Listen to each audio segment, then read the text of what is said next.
4 ক্যামেরায় খেলা দেখানোর কথা বলে 1 বা 2 ক্যামেরায় খেলা দেখানো, সেটাও আবার একটু পরপর আটকে যাওয়া, কালার ঠিক না থাকা কিংবা ধারাভাষ্যে বৈচিত্র্যহীনতা। দক্ষিণ এশিয়ার বাকি দেশগুলো দর্শক টানতে যেখানে আধুনিক সম্প্রচার যন্ত্রপাতি ব্যবহার করছে, সেখানে দেশের ঘরোয়া ফুটবলের সর্বোচ্চ আসর সম্প্রচারে বাফুফে যেন এখনও পড়ে আছে ভিজিএ ক্যামেরার যুগে। বাফুফের মার্কেটিং কমিটির চেয়ারম্যান ফাহাদ করিম বলছেন, অবস্থার উন্নতি না হলে দ্রুতই নতুন কোনো প্রতিষ্ঠানকে দেয়া হবে সম্প্রচারের দায়িত্ব। দেশের ঘরোয়া ফুটবলের সর্বোচ্চ আসর বিএফএল এর 7ম রাউন্ডের খেলা চলছে। আমরা কয়েকটি ম্যাচ দেখে অনুধাবনের চেষ্টা করব একজন সাধারণ মানুষ ঘরে বসে কিংবা সারা দেশে যে কোনো প্রান্ত থেকে সেই খেলাগুলো দেখতে পাচ্ছে কিনা। প্রথমে কিংস এবং বাংলাদেশ পুলিশের যে ম্যাচটি হয়েছে শনিবার, সেই ম্যাচটি দেখার চেষ্টা করছি। আমরা দেখতে পাচ্ছি কিংস লিগের টেবিল টপার তারা যেই ম্যাচটি খেলছে পুলিশের বিপক্ষে, সেটি কিন্তু একটু পরপরই আটকে যাচ্ছে। আমরা দেখি, একটু টেনে টেনে বোঝার চেষ্টা করি কী অবস্থা।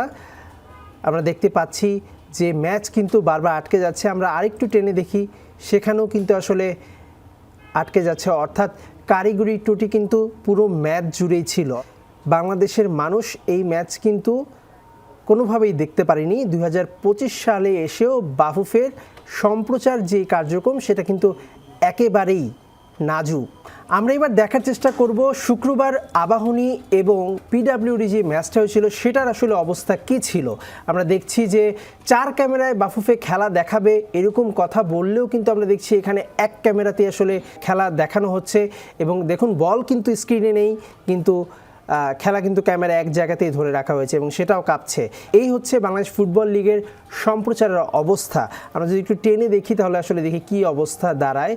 এখানে দেখতে পাচ্ছি কালার কিন্তু এটা একদমই ন্যাচারাল কালার না, একদম কৃত্রিম একটা কালার এখানে, যেখানে নীলচে দেখাচ্ছি। একটু টেনে এগিয়ে আসলে দেখবো যে এখন কালারটা একটু ঠিক আছে, কিন্তু এখানেও খেলা কিন্তু আটকে যাচ্ছে বারবারই।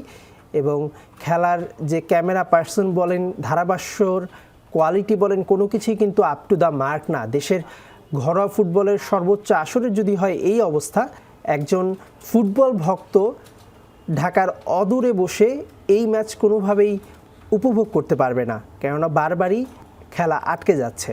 2025 সালে এসেও যেখানে 4K ক্যামেরা, আধুনিক সম্প্রচার যন্ত্রপাতিতে পার্শ্ববর্তী দেশগুলো ফুটবল সম্প্রচার করছে, সেখানে বাফুফে এখনও যেন পড়ে আছে ভিজিএ ক্যামেরার যুগে। পাড়ার ইউটিউবাররাও এর চেয়ে ভালো ক্যামেরায় ফুটবল ম্যাচ দেখায়। বাফুফে এ নিয়ে কী বলছে চলুন শুনে আসি। এটা তো নতুন একটা কোম্পানিকে দিয়েছি, আমরা দেখবো আজকের মধ্যে যদি ওরা ঠিক করতে না পারে তাহলে আরেকটা কোম্পানিকে দিতে হবে, দেখা যাক ইনশাল্লাহ। বাফুফে শুধু হামজা সমিতে ব্যস্ত, কিন্তু ঘরোয়া ফুটবল লিগের উন্নয়ন না করে কোনোদিনও কি দেশের ফুটবলে উন্নয়ন সম্ভব?